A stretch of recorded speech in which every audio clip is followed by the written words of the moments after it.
I don't got to go above and beyond. I don't got to do the extra. I can be okay with who I am and what I bring because I know who I am. I accept who I am and I love who I am. And it's the same thing, I think, in these circles. Like when you know your value, you know who you are in these circles, in these collectives, in these tribes, you know what you bring and you offer. You don't have to fight your other friend.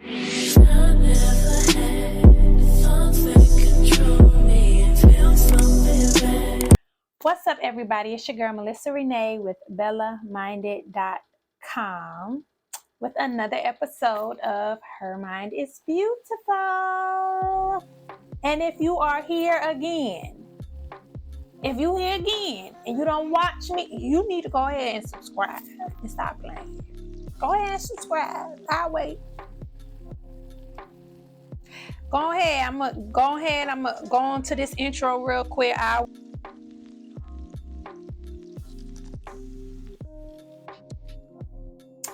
So what's up, y'all? We're here with another episode.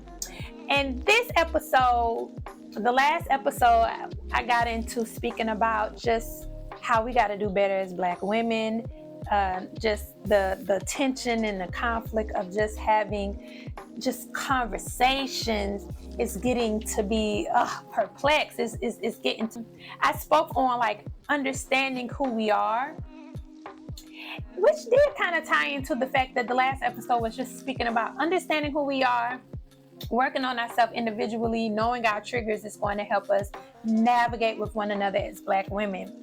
But I also talk about like learning like archetypes. And when I was on TikTok, I told a young lady, I said, I'm gonna do an episode breaking down like the archetypes of like friendships, right? Well, it's really breaking down the archetypes of women, females, feminine archetypes found on what it's called, wherewonderweights.com. Go there. She does a quiz. So you can find out what your archetype is, your feminine archetype. It's 7 feminine archetypes. You can find out which one you are. Go to her site, wherewonderweights.com, and if you click on archetypes, it'll show like quiz, you can take the quiz. So I'm gonna tell y'all what I am based on which one I read. Now, I do believe, and I said this on my TikTok live, I believe you can be more than one archetype. So you might find yourself, like, I'm that, I'm this, I'm that, I'm that. And that's perfectly okay. Now, be real and be honest now. I'll say it like this. Even if you're picking traits that's not you, I can see just look at it like those are traits that you want to be. And then strive to be that. Work on yourself to be that. But be honest enough to know what you are so that you can accepting who you are so that you can work on who you are transforming to be. Okay? I might be like, what is 7 feminine archetypes and what that got to do with me as a Black woman, building with other Black women, having friendship with other Black women? But I feel like it's important because it allows us to know who we are. It gives us some type of kind of insight on who we are, because you can't really navigate and know how to be a friend to another woman if you don't even know like who you are. So kind of understanding how you function as a woman, the feminine energy, how your feminine energy flows, could kind of help you in interacting and navigating with other women. And not only does it gives you the 7 archetypes, but it also tells you the challenges with those archetypes, no different than if you had signs. So let's see, it says, at a minimum, so it's probably even more. At a minimum, these archetypal goddesses are a useful shorthand for describing and thus analyzing many behavior patterns and personality traits. At a maximum, they are They are ways of envisioning and thus calling up needed strengths and qualities within ourselves. So that's from Gloria Steinem. If y'all know who Gloria Steinem is, she's a feminist, one of the known feminists who pushed the feminism movement over here. That's another discussion for another day. Listen, I'm not against the feminist movement. I just don't subscribe to that ideology. There are things that I can take away from the feminist movement that I can appreciate, but I'm not necessarily subscribing to the feminine movement, you know. And I'll get in, we could do another episode on that. So they have 7 archetypes. So I'm just going to quickly go, probably not quickly, but go into these 7 archetypes and how they relate to like you being in the friend, like who you would be in a friend group, right? Because, and I'll say this, I also think it's important because I feel like everybody plays a role. Everybody plays a position. But I do find a lot of times in a lot of friend groups, it's like it's a fight for a position. And I'm like, maybe the fight for positioning in certain friend groups when it comes to women is because we don't know the value we bring in that network. We don't know the value we bring. We don't know the position we play and it's important to that circle. If we knew this, you know, it's kind of like when you know yourself, there's no need to try to fight to be anything else but you. So like I can go in there, me knowing who I am right now, I can go in there and be me and be just fine with me. I don't gotta go above and beyond. I don't gotta do the extra. I can be okay with who I am and what I bring because I know who I am. I accept who I am and I love who I am. And it's the same thing, I think, in these circles. Like when you know your value, you know who you are in these circles, in these collectives, in these tribes, you know what you bring and you offer. You don't have to fight your other friends, comrades, whatever you want to call them, to try to be in the spotlight or have a certain position. So it is 7. The mother is 1. The queen, the maiden, the sage or the wise woman, the huntress, the lover, the mystic, and that's it. The mystic is the last one. So I want to go into these different ones and how it pertains to us as women in friendship. So the first one is the maiden archetype. And it says the maiden archetype, also known as the innocent, is unspoiled as much as she is ready to grow. If you have a strong desire to do what is right and appreciate harmony and simple joys, the maiden might be your feminine archetype. With her innocent and almost childlike qualities, she is often embodied by women at the beginning of their lives. So basically saying most of us are like maidens when, you know, we have the maiden archetype when we are young and being little girls. But the maiden archetype can also be present in mature women who have found their personal strengths but keep the goodness of their hearts. It says common characteristics of the maiden archetype. So their deepest desire is harmony, wanting to see everybody get along. Their goal is to live a happy life and make the world a better place. Their deepest fear is being judged negatively by others, being abandoned. Their signature move is doing what is right and staying optimistic. So signature move, like that's That's kind of like the key thing. That's the thing that stands out about them. And their hidden talent is heart melting sweetness. So do you relate to being a maiden? Does anybody relate to that? What I get from this is that the maidens comes off to be the ones that I feel like people kind of push over, because they kind of come off like the naive ones. I feel like that's how people try to portray them, like the the naive, they want everybody to get along. They're like the peacemakers. They ain't taking no sides. Because they just want everybody to get along in the friend group, The maiden, they say their gift is curiosity and potential for growth. So, these may be, you might know this might be a friend who is like, they're always open to try and learn stuff.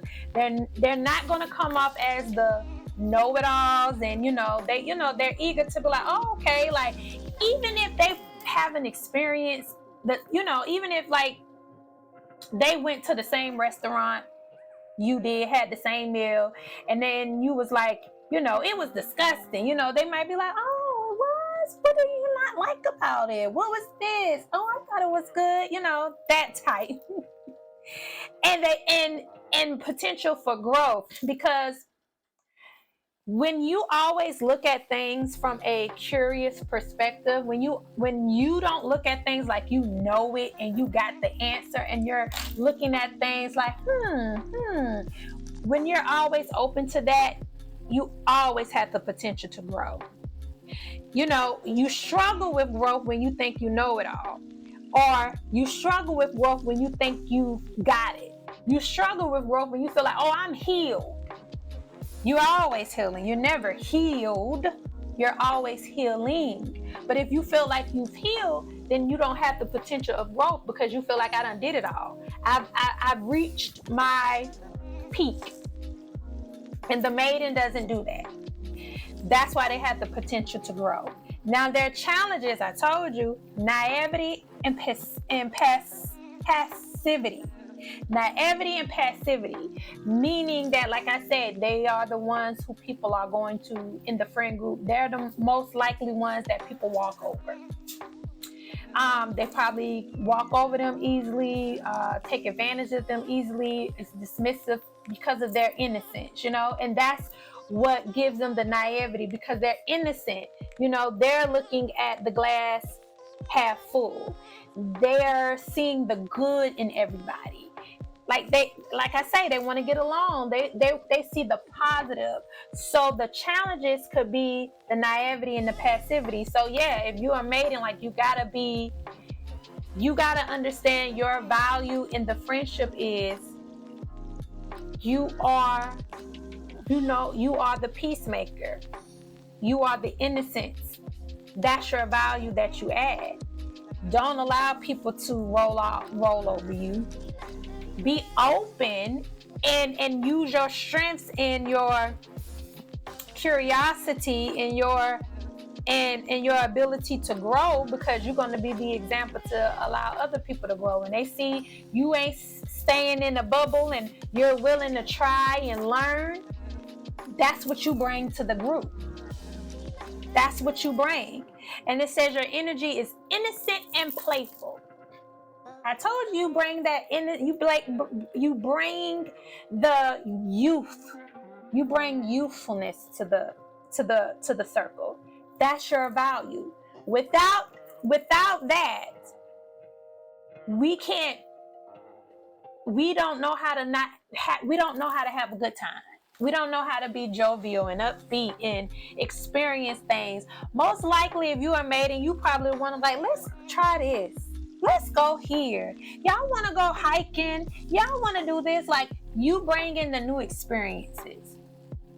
Okay? You bring in the new experiences. You bring in the optimism, the fun, That's you. That's your value.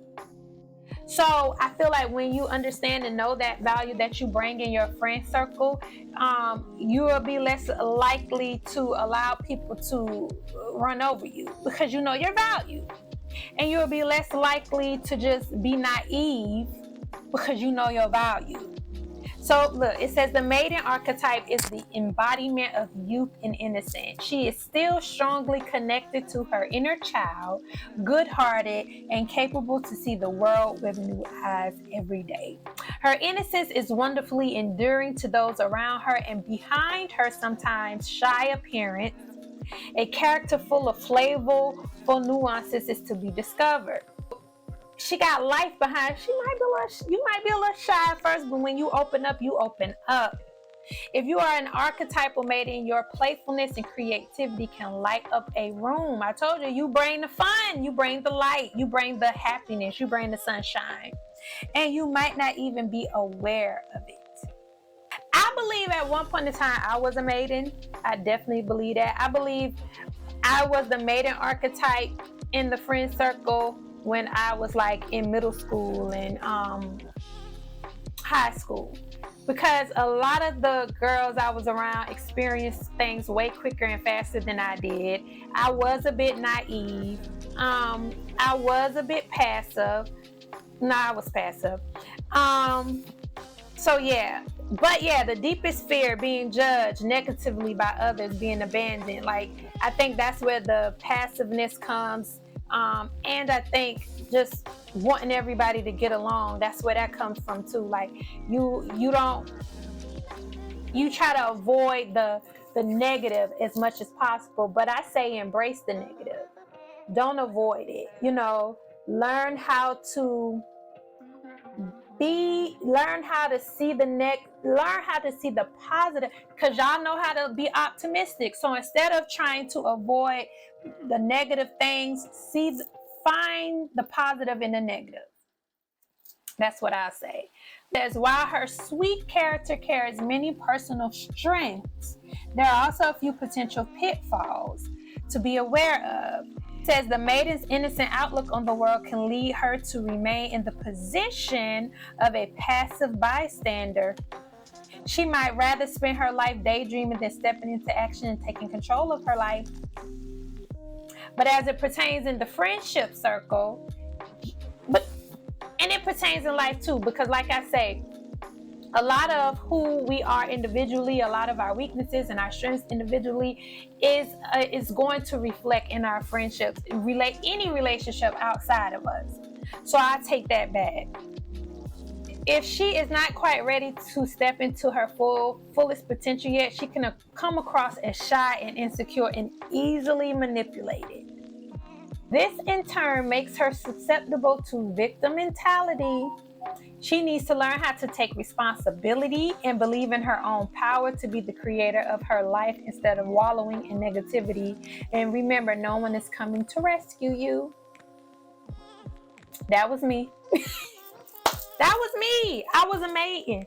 I definitely, from my high school year, definitely from my high school years up into like college, up into college, maybe even a little bit past that, maybe. I definitely possess the maiden archetype, maybe something else too, but yeah, that was me, looking for somebody to rescue me and save me and direct me and tell me this and tell me it was okay. Definitely. The mother archetype. So the mother archetype says the gifts is love and nurturing. The challenges is codependency, lack of boundaries, warm, supportive. The roots of the mother archetype lie in an idealized version of motherhood. However, in today's age, if your main archetype is the mother, it does not necessarily mean you have or want children. It rather comes down to the motherly energy you radiate and the joy you find nurturing growth. The deepest desire, for mother archetypes out there, you all who are mother archetypes, is to be of service. Y'all like serving people, taking care of people. Your goal is to contribute to other people's happiness, to help and nurture them. Your deepest fear is to be met with ingratitude feeling. And I mean, it's to be met with ingratitude, meaning somebody ain't grateful. Feeling useless is another deepest fear. You don't want to feel like you have nothing to offer. Your signature move is being attentive and generous. So you stay paying attention to details, and you love giving. And your hidden talent is, and you're an exceptional gift giver. You know how to pick a gift, and you know how to pick a gift because you pay attention to details. You're observant, very, very observant. So it says the mother figuratively is no less than the source of all life. She represents the love and nurture humans need from day one. Her greatest gift is to sustain and renew her surroundings, which can take shape of a family, a garden, or community project. It's a lot of wannabe mothers. It's a lot of mother archetypes out there, especially among Black women. It is. And the challenges is a lot of codependencies and lack of boundaries, meaning that by you enabling them so that they can always be dependent on you and can't think for themselves and do for themselves. And you're going to have a lack of boundaries because you're not going to know when to stop. I don't need you to do that. You're going to do it anyway. If I say, let me plan the party, let me plan the party. You can't let me plan the party and then you turn around, you up here talking about, well, I got this anyway. Who told you to do that? No one told you to do that. But it's because you don't know your value. You don't understand it. The weaknesses, they said, an unaware mother archetype can often have a tendency towards codependency and circle their entire existence around serving others. Ideally, if you fall in this category, you should work on reestablishing your own identity and not live only for others. Likewise, if you're a mother archetype who does feel called to have children, be careful that the role of mother does not take over your entire identity. You are so much than that. So yeah, I definitely agree. Where your value is being that supportive, nurturing person, don't forget to nurture and love yourself. And don't forget to allow other people to do that for you. So like the maiden archetype, she's innocent, she's exciting, she's fun. Let her love on you. Let her have fun with you. Let people take care of you sometimes. Like, stop trying to. But I feel like that comes down to a controlling nature as well. Like, you don't allow people to breathe. You're overbearing, like mothers can be. And yeah, you have to pour into yourself as well. And you have to allow the same people you pour into to reciprocate and pour back into you. The queen. I think the queen and the mother kind of like, and some of y'all might be mothers and queens. It says, the common characteristics of the queen, their deepest desire, personal power. Their goal, achieving greatness. Their deepest fear, or your deepest fear if you are a queen archetype, losing control. See, these are control. Signature move, not shy to use her charm to get what she wants. And hidden talent is empowering others through leading by example. So, so the queen, it says the gift is leadership and personal power.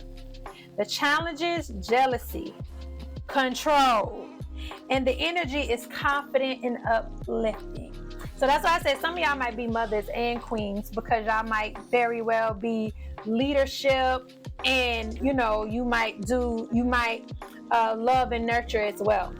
But yeah, when a queen doesn't know their value, they will be jealous, and know their value in the friendship circle, they will be jealous and controlling, because they don't know that just them being who they are, being the leaders that they are, people seeing them in their essence, like seeing them get on a job and move from entry level to being promoted to a higher position, or starting their own business, or starting their own foundation. Like, just you operating day in and day out as the queen that you are is what you bring. And when you see other people around you, your other friends, looking at that, being inspired, because that's what you bring, that's your value. You bring inspiration and motivation. You bring inspiration and motivation. But if you don't understand that's your value, if you don't understand that she went back to school because she saw you go back to school, and she saw how you created this life for yourself, if you don't understand that, if you in the mindset of you want to be the only one, because that's the controlling, you want to be the only one who has the degrees and the nice house and the nice cars and stuff like that, that's because you don't know your value. If you know your value is to be an inspiration and motivation for people in your friends group, then when you see them do that, then you understand, like, yes. Because you should want your weakest link in your friend circle to be to be the strongest, or just to be strong. I don't know if I'm even saying that right, but the whole point about it is that you need to understand that you're an inspiration and a motivation. So you're a motivator. And if you don't recognize that and understand that that's your value, you are going to be sitting in a position trying to control everybody else, because you don't know your worth and see your worth in yourself. You don't know who you are and the things that you possess, and how you're ambitious, and you are an initiator, and you know how to start things, and you know how to finish it, and you know how to accomplish things. If you don't understand that in yourself, then you look to everybody else to validate you and put you on a pedestal and tell you the leader. If you the leader, you know you the leader. You know that. What's understood doesn't need to be said. And you know what you bring. And if you don't know that, you're going to be jealous of your other friends. Okay, it says sometimes the queen's ambition threatens to overtake her. With a natural tendency towards workaholism, she needs to be careful to not burn herself out. It is important she chooses her projects carefully and learns where to invest her energy.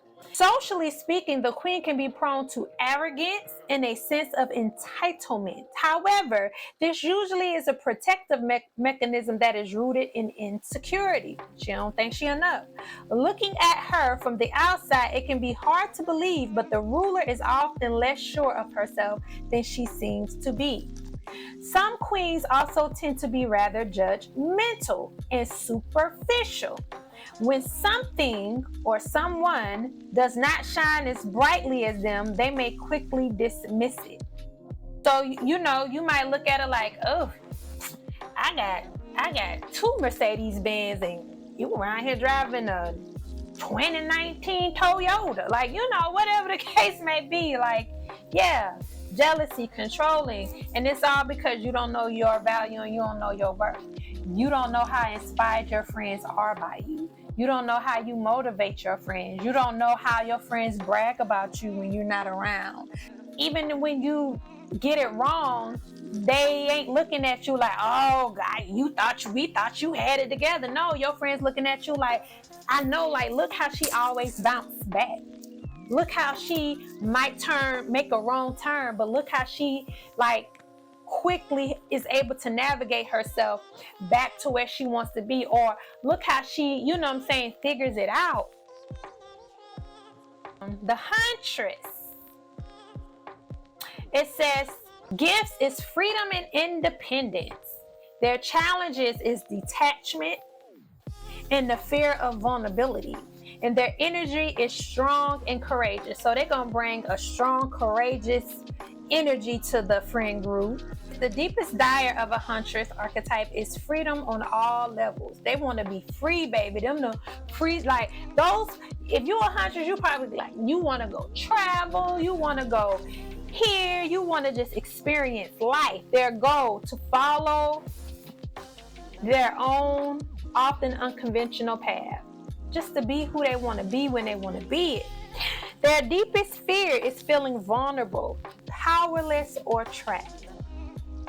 Signature move, love doing the opposite of everyone else. They want to be there. Y'all do out. Look, listen. It's people like that. The hidden talent makes a fantastic revolutionary. Okay, it says the huntress archetype does not like being placed in a box. Her highest percept is freedom, and she will do everything in her power to free herself from any constraints holding her back. So when they say like she does opposite of everyone else, if you're a huntress, it's most likely saying like you don't like to conform. So when you see everybody doing this, it's like that feels like conformity to you. So you don't want to do that. Like, everybody doing it, I'm going to do this. I feel like a huntress, what they bring and what they value is into that circle is, you allow people to see that it's okay to be an individual, that it's okay to be different, that it's okay to be independent of everybody else. You bring that value to the group. I can see in the sense where they say the challenges is detachment, because if you're so busy trying to be different and separate and you're not allowing yourself to see you in your other sisters or friends, then you're not going to be able to emotionally connect. That means that you're not taking the time to understand like their feelings and emotions and, things that they go through, to connect with them on that level. And you're going to seem very detached and like you don't have emotions, like you're not compassionate, or you don't have empathy. So where it is cool to not conform and be your individual self, just you being you and know who you are as being somebody who's free, and you are okay with going outside the box and trying unconventional methods and not being traditional, that you bring that value of individuality to the group, then you will understand that they see your individuality. They see that you're different. You don't have to just continuously try to push a detachment narrative of, I'm not like y'all. We know that. We are all individuals, okay? But we are still an extension of each other.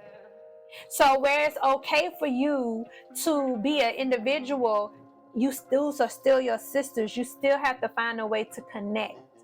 You still have to find a way to see yourself in them, if that makes sense. She does not care too much about other people's opinion, nor does she require their validation. The huntress is highly independent and knows how to fend for herself without having or wanting to rely on others. So like I said, that's what you allow people to be okay being themselves. That's what you bring. You show your friend group it's okay being you. It's okay if you don't fit in sometimes. It's perfectly fine.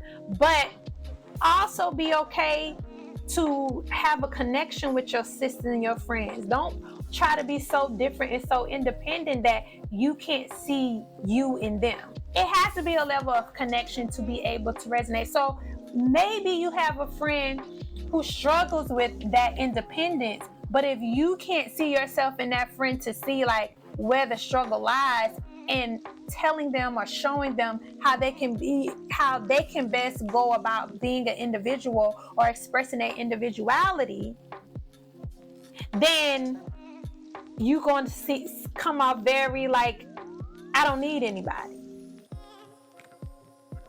I don't need you. And that will make your other friends feel like, well, what are we here for if we don't serve or have any value to you? That's how you're going to come off, like they seem like they don't have a value for you in their life. Very typical for hyper-independent people is the tendency to fear vulnerability. Some hunters see it as a weakness, while actually it is the basis for forming deep connection with others and holds lots of strength. When others get too close to her, she can react irritated and dismissive. See? Emotional unavailability can also be an issue in relationships. While Huntress does not fear expressing her distaste in systems and convictions, she does struggle to express her deepest fears and feelings of love, because that builds a sisterhood. You know, like we should feel safe with one another to be able to express our fears, our deepest fears, or our biggest aspirations. The mystic. Now, the mystic, I took the quiz. I fell under the mystic. I was shocked. I was. Because I thought I would have either been a cross of the maiden and the sage. But once I actually sat down, read it, understood it, and I assessed myself, I was like, yeah, I'm the mystic. So the mystic, the gifts, intuition, deep insight, challenges, loss of reality, isolation. I believe it. I might get too spiritual, and sometimes I gotta bring myself back to reality, because other people might be like, okay, girl. Like, oh, I went too far out. I'm gonna reel it back in. Let me reel it back in. And energy, calm and balance. That's why I didn't think I was the mystic, because I was like, energy, calm and balance. And I think that's why I thought I was probably more the maiden, because it said innocent and playful. And I'm very playful. Maybe not that innocent, but I'm very playful. And I was like, that might be me, once I read it out, because I'm like, I'm a real energetic person, but that's like when I'm going out having a good time. Yes, that is me. You know what I'm saying? I'm a have fun. I'm in it to win it.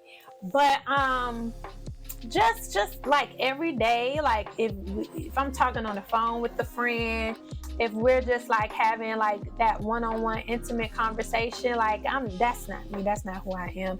And they kind of threw me off too, because they was like, oh, she's an introvert. I was like, an introvert, but I am. I realized that growing up, I thought I was a social butterfly, but I realized when I was young, when I can remember being 5, I was shy. I was an only child. I was very shy. And I played by myself a lot. I used to be content playing by myself. I never was the child to long and be like, oh, I don't have anybody to play with. I'm lonely. Honey, I be in my own world, baby, okay? Playing with my Barbie dolls, playing by myself, reading, singing, whatever, being outside with my granddaddy, whatever. I had a ball by myself. And I would, if I met other kids that I really gravitated to and like, yes, I gravitated to them. I liked them. It was cool. But I was just not an outgoing person. And I even can recall thinking about my childhood. Like, I remember in kindergarten, I had like 2 friends in kindergarten. One girl was Elizabeth. I forgot the other girl. And before that, it was just one girl named Elizabeth. She was a white girl. And I went to I was in a predominantly white class. So at first I was the only white girl until later another little girl came. She was new. She came into class, and then I was the second. It was two of us, so we naturally gravitated with each other. Yeah. So my whole point was, when I look at it, I very much was an introverted child. I think the thought was to be like, maybe I was introverted. Maybe my mom, I don't know, I can't speak for her, but I'm assuming she might have thought, oh, because I was the only child, I was like shy and introverted. But that's just who I was naturally.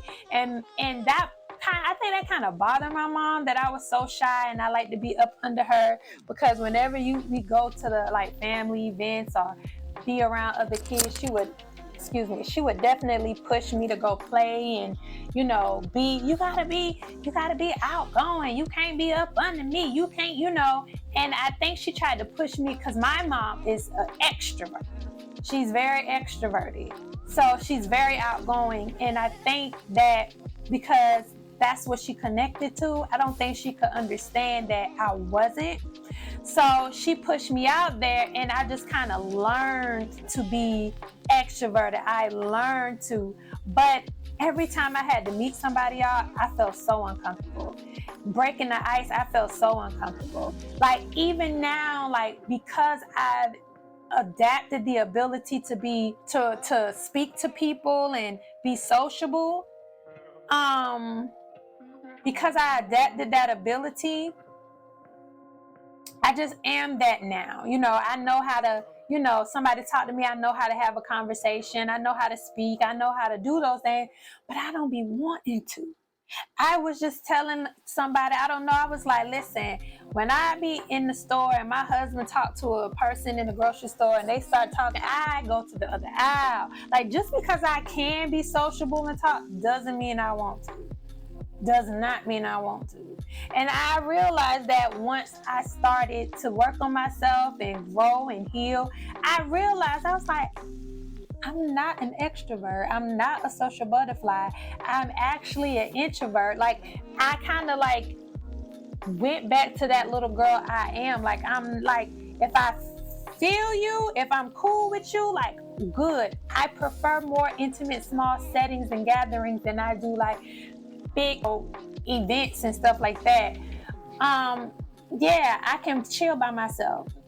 I can, like what I'm doing right now, I can do this by myself all day long. I can bury myself into content and be just fine. Just fine. Just fine. Deepest desire, inner peace. They ain't lying. Inner peace. I just want to be at peace with stuff. Like, I don't care how much tumultuous or the turmoil that goes on. I just want to be able to have peace with confrontation, with challenges. Like, that's all I want, because I know there are going to be challenges. I know there's going to be turmoil. I know there's going to be strifes and struggles and trials and tribulations. I just want to be able to navigate through it as peacefully as possible, so I don't disturb or disrupt my mental sanity and my anxiety. Okay? Go living a meaningful life. When I tell you, I'm always trying to find purpose. Always trying to find purpose. That's why I say, if y'all heard on one of my blogs, I talked about how I don't do makeup anymore, because I just didn't. What was the meaning and the purpose? What was I going to do? How was this going to help somebody? That's how I felt in my mind. Like, I like doing it. I enjoy doing it. And I do it still sometimes. But this isn't how I want to lead. Like, I want to do something that's going to help somebody in their life. Deepest fear, feeling disconnected and out of control. I don't like to feel out of control. And I'm the fact that this is coming up, oh my gosh, I just had a revelation. I thought I had control issues. I really did. I was like, I have control issues because I get worried about this, that, and the third. But I realized when they said that, like, feeling disconnected and out of control, I don't like to feel out of control. It doesn't necessarily mean that I want to control things, but it does mean that I don't like when things are going on around me and it's just kind of like I gotta sit in the storm, and it's nothing I can do, or if you see, or like if I see my children or my husband going through something, if they sick or if they scared or if they're sad or if they're confused or hurt or just going through it mentally and emotionally, and I just have to sit there and watch, and there's nothing that I can do to help them. Yes, I don't like that feeling. And feeling disconnected, like, I have to understand that when feeling disconnected, I interpreted them meaning like when you just kind of feel like you're out there, just lost. You don't know where to go. Like, you just kind of like out there, just like, that's what I was struggling with. And that's when I had to lean in and I realized with the Most High was like, you just got to let it go and let it flow. You just got to ride the wave. You just got to weather the storm. Signature move. Withdraws from the outer world into her inner safe space. Baby, listen, leave in a minute. Oh, excuse me. Leave in a minute. And I feel like that's why I put the energy I put in trying to like decorate my spaces, my sunroom, my house. Like, of course I got, some ways to go, but I do it and I'm intentional about it, where some people are like, it's not that deep, decorating. It is for me because I need my space to make me feel safe. Like, I need my space. I need to know that when I leave the outside world, I have a space where it's mine, where I feel safe, secure, and I can be myself. So, and listen, okay? And the hidden talent is slow living. Slow living. I don't really even know what that means, y'all. Slow living. What does that really mean? So, let's see. It says, so I'll say this. I feel like the value that the mystic archetype has is like a level of spirituality. Being able to bring some spirituality in, knowing how to, find peace with who you are, find peace with who you want to be. The mystic knows how to create a home within herself, especially when she perceives a lack of balance. She dedicates her energy to creating harmony within herself and her surroundings. Inner peace is her number one priority. The mystic has high levels of self-awareness and walks mindfully through life. That being said, she can be a little bit of a homebody, and it would be no surprise to find her living in a tiny cottage in the countryside. They ain't lying. They are not lying. Like, I'll have some place to go and do, and I'll be like, I don't feel like going no more, because, baby, I can sit at home, okay? It says, however, the mystic archetype does not like to waste time on superficial small talk. I don't. And I think that's why I don't do the small talk in grocery stores and the strangers. I don't like small talk. I don't like small talk. Hey, how you? I don't like it. I'll do it, but I don't like it. She's the perfect person to have deep conversations with. She especially enjoys them when she gets to learn something new about herself or is helping another person with her spiritual insight. And if y'all watch my old TikToks, I'll be like, another level unlocked. I love to find out new things about myself. Self-discovery. Love it. That's why it's called Her Mind is Beautiful, because I just love just delving into of learning myself. Her calm, reassuring presence can help to ground those around her. And when her loved ones are in distress, the mystic is a rock to hold on to. So that's the value, mystics. Your value is that you are the calm in the storm. You keep people grounded. You keep people grounded. You keep people having a sense of, come back down. Like, whether you stressing, like, come back down. Like, it's gonna be okay. Whether you feeling arrogant and you thinking you above somebody else, like, let's reel it in. The mystic is going to, like, remember who you are.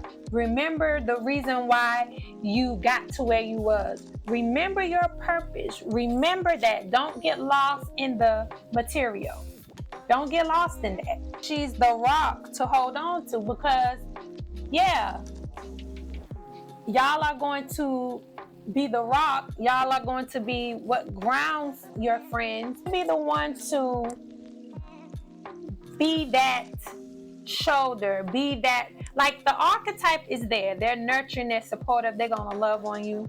But the mystic, she's going to help you navigate and be that for yourself. She's going to help you see your own insight. She's going to help you see your own strengths, your own, being that calm for yourself through her calmness, through her insight. It says the mystic is not attached to the material world or emotions. Her priority is finding meaning in what she does and living a wholesome life.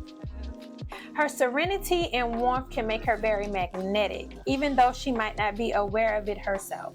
She often radiates an aura of profound wisdom and old soul energy. It says the mystic connection to the inner world can be a source of great strength. However, when taken too far, she potentially could lose touch with reality.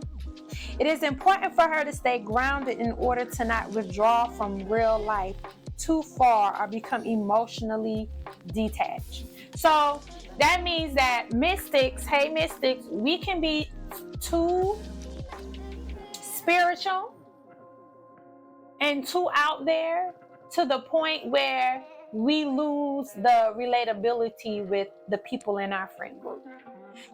We could be talking, I don't want to say even talking over people's head, but you don't want to be too esoteric. People are like, oh, I'm esoteric. You don't want to be that. You don't want to be you don't want to be esoteric and just, I'm just, yes, you don't understand, and you're overstand, and you don't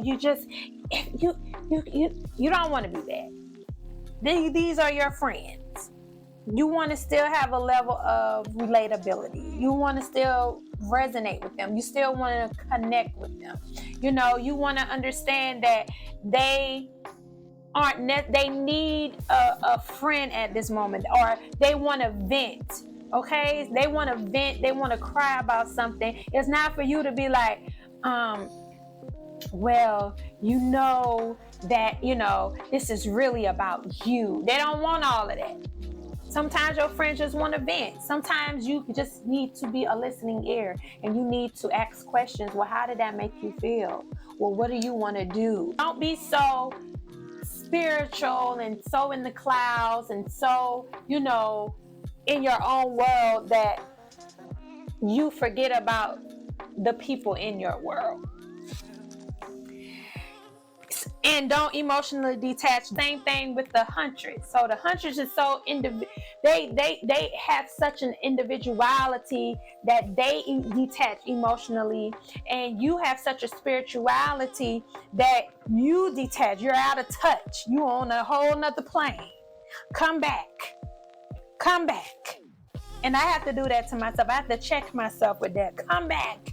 But I will say, I will say that my moon being in Virgo and my Libra being in my rising sign being in Libra, it definitely helps the Pisces in me to, like, bring it back down. Socially, the mystic in her shadow may struggle with her introversion. Since this archetype tends to be not very assertive, she may feel overlooked or miss the opportunity to speak her mind. Don't be so closed off. Don't be so in your bubble. I can't be that. I know for a fact some people probably look at me and feel like I'm like standoffish. Like, she come off a little standoffish. And I do in some sense because like I'm just it's just energy sometimes, and I know I have to get out of that, but I can be satisfied within myself to the point where, I may not see the hints of people trying to reach out and trying to build a bond or rapport with me. I'm just I'm so like, if it's meant to be, it'll be, that maybe I'm not seeing the signs where, the Most High is like, well, this the sign that is meant to be. Where you at? Especially in large groups, she struggles to find her place. And that used to be something I struggled with. That it did used to be something I struggle with. And like I say, that's why I was like, I don't like the big, I'm good with intimate gatherings, big gatherings with a whole lot of people. Like, yeah, I will get lost because I just kind of like sit back and observe and just watch. It says a mystic typically has a small, intimate circle of friends. However, if she does not learn how to express her feelings and take steps towards others, she might end up feeling rather lonely due to her inability to connect with others as deeply as with herself. So, what I've learned too is that you have to meet people where they are. And that's why I try to just kind of understand and learn other people's mentality and other people's the emotions and how they feel, and have some regard in that sense, and not come with the expectation that everybody is going to be like me. That's not the case. So I try to meet people where they are, in the same with them meeting me where I am. Yes, you will get really lost in the reality and in isolation if you don't know what you bring to the table, if you don't know your value. And your value is to be that calm and that peace for your friend circle and for the group. But be present, show up. Don't easily just go into your bubble because, meet people where they are. Understand you're the calm and the peace. So meet people where they are. See the value in yourself, and to know that calm and peace, that's important. That's important because you're going to be the person who you're not going to allow things to rattle. Like, you are the what they say, you are the mastering energy. That's what you bring. You master the energy. You don't just because things get tensified, you're not going to just react to it. You're not going to just respond to all of the emotions that may be in the friend circle. You're able to find the peace and the level head in it to be like, hey, so be that, know that's your value, so you don't make yourself so small and you don't withdraw. You know what I'm saying? That's your value. That's what you bring. The sage, which is also known as the wise woman. So in the sage, they say the gifts is clarity and self-mastery. The challenge is assessing emotions and getting out of the head. Overthinker. Energy is rational and wise. You're going to come with the wise and rational energy. So for you being the sage archetype, your deepest desire is discovering and sharing truth. That's why I feel like I'm a little cross of the sage archetype and the mystic, because where I want to find inner peace, I definitely love discovering who I am and sharing the truths in what I find. The goal, self-mastery. Deepest fear, not being recognized for who she is. That used to be a deep fear of mine. That's why I said maybe I'm because like I told you in the beginning, you can possess more than one archetype. That used to be a thing. That used to be a big thing for me, for people not seeing me for who I am. Now, I don't care. I don't care. Like, I'm quick to say, if that's what you think of me, then you don't know me. And that's fine.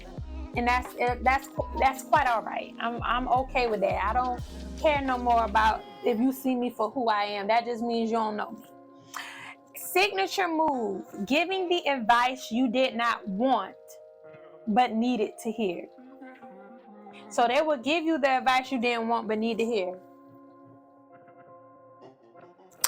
And sometimes I do it by accident, y'all. I don't do it purposefully. So if you a sage archetype or the wise woman archetype, you definitely be giving advice that people don't want to hear, but you don't mean to. Like I didn't mean to. Like I'm just talking. Like I'm just talking. Like I'm saying certain stuff, and then it's stepping on people's toes. And it's like, but it's the truth.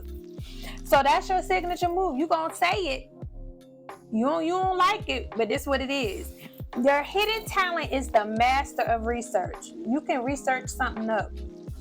Okay, so it says the sage or wise woman is a truth seeker at heart. She is a brilliant thinker driven by a desire to know. That includes both the outside world as well as her innermost self. The sage archetype is characterized by head over heart. She does not easily get carried away by her emotions. Her natural tendency is to prioritize logic and purposeful thinking in her decision-making process. I feel like your gift is the fact that you bring a level of rationality. You bring a level of rationality and clarity to your friend circle.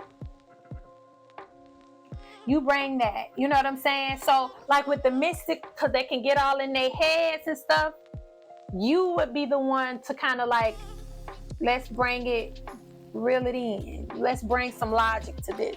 That's what you bring. You bring the clarity, you bring the logic, you bring the truth.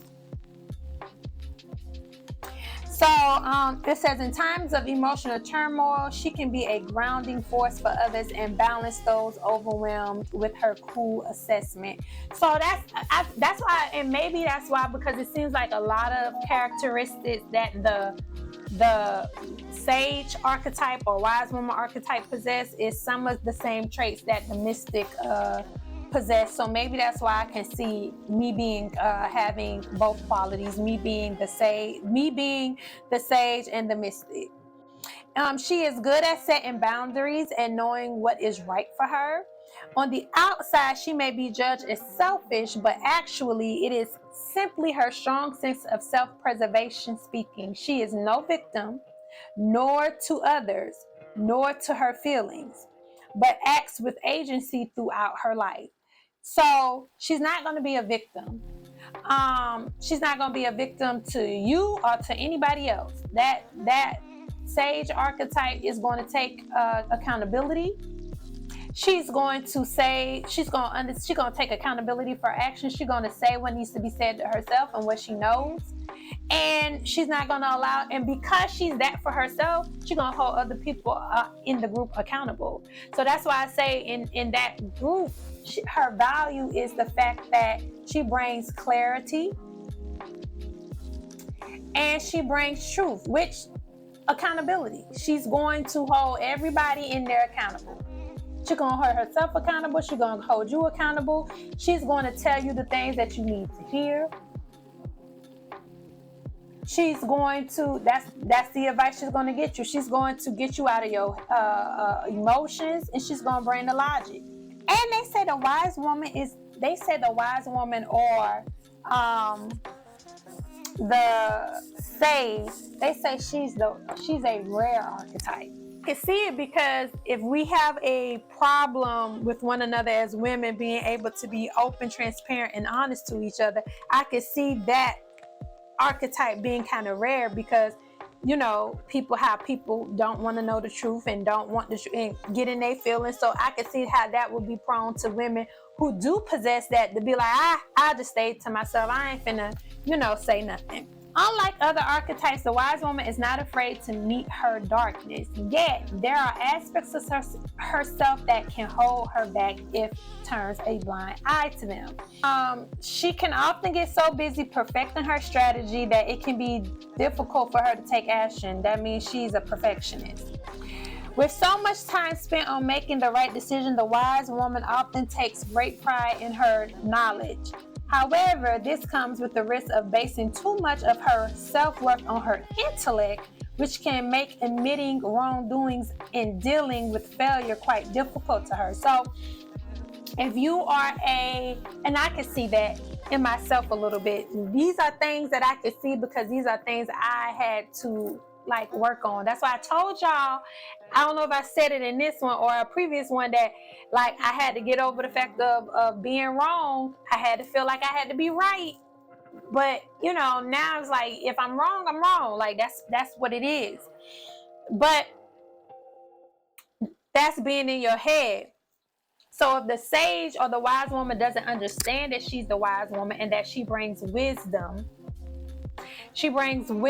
and knowledge to the friend group, accountability to the friend group, if she doesn't see the value in that, then she's going to be in her head, constantly trying to be perfect and say the right thing and do the right thing and, be so much into the books. I say this saying when they say, you can be intellectual, being knowledgeable and intellectual, but it's another way of saying it. Basically, you can gain the knowledge, but if you haven't actually used it and applied the knowledge, then you've only conquered half of it, because you need the experience too. You need the knowledge and you need the experience, and the experience comes when you take the knowledge and you apply it. But if you just up in here with it, so if you don't understand that your value as a sage is is being you, which means you're going to show up and you're going to be honest, you're going to speak the truth, you're going to give knowledge, you're going to hold those accountable, then you might feel like that's where you gotta be at all the time. There's no you can't be imperfect. You can't make mistakes. You may feel like you so wise to the point where it's nothing that you can learn from your other sisters or other friends in that friend group, and it is. You can. So you gotta know that you are the wise woman to have the wisdom enough to know that there's wisdom in seeing what you can learn from your other friends in that circle. And not thinking that if they have to come and give you clarity or give you knowledge or speak some truth to you, that somehow devalues who you are or devalues your intellect and your wisdom. Because the greatest teacher is experience, right? Okay, cool. All right, let's go to the last one, because this ran over longer than I expected it to. So the last one is the lover. The lover gifts is passion and intimacy. The challenge is commitment and the need for validation. And the energy is magnetic and sensual. So they're going to bring a magnetic, sensual energy to the friend group. Maybe, make you tap into your femininity, make you tap into not being ashamed of your sexuality and your sensuality, knowing how to tap into those vulnerabilities, right? I don't really talk too much on the lovers. Okay, so based off of this, I guess I thought they would have did a little breakdown. The lover, they was like, bump y'all. Why y'all do the lovers like that? Huh? Why did y'all do the lovers like that? That's wrong. Has a very strong presence. She can be intimidating until one understands that no way of expressing feminine energy is less than. A woman fully connected to her sensuality is powerful. Naturally gifted at sparking intense connections, the lover follows her emotions and desires. She is full of life force and an abundant source of creativity and inspiration. With the lover as your archetype, you are a magnetic force that inspires and captivates those around you. I feel like your value as a lover is you do bring a passion and intimacy, which I feel like brings a level of like confidence, assurance, confidence in your femininity. Because I feel like women, we kind of, some of us like, oh, I'm this, oh, I'm too fat, I'm look at that, because I do that too. But I feel like if you're a lover, you bring the value of embracing your femininity, being confident in your femininity, uh, expressing your sexuality as a woman, and embodying it. That's what you bring, embodying it. And when you don't know that's your value, you will seek for other people in your friend group and anywhere else to constantly tell you how beautiful you are, how, sexy you are, how smart you are. You constantly are going to seek that because you don't understand that the value you embody that already. They see that already everywhere you go. But if you just dependent on what other people think about you and you're not honing into what you think about you, then yeah, that's what you're going to, that's the weaknesses, and that's what's going to interrupt that friend circle, because you needing constant validation of who you already know who you are. You need them to constantly tell you that. Even some of y'all may even need someone to feel jealous of you, need them to envy you, because that's the only way you think that means that, oh, then I got to be, doing something right. I have to be her if they're jealous. And it's like, no, like, why you want your friends to be jealous of you? They see that. You know what I'm saying? Why do you want that? You don't want your friends to be jealous of you. You come in and represent and give the value of, like I said, you embody the femininity. So they see it. You know what I'm saying? And it allows them to look at themselves and embody their own femininity within themselves. I wish I could read some more about the lovers, but so they said the lover archetype is focused on beauty, romance, and personal relationships. She is passionate and often serves as a muse, inspiring and creating in others. I told you. The lover is in touch with her sexuality and deeply values emotional connections with others. This archetype is not only about romantic love, but also about love for life and all its pleasures. Like, just see the love of life. Let's that adventurous energy again. Like, let's try this. Let's do this. You only live once.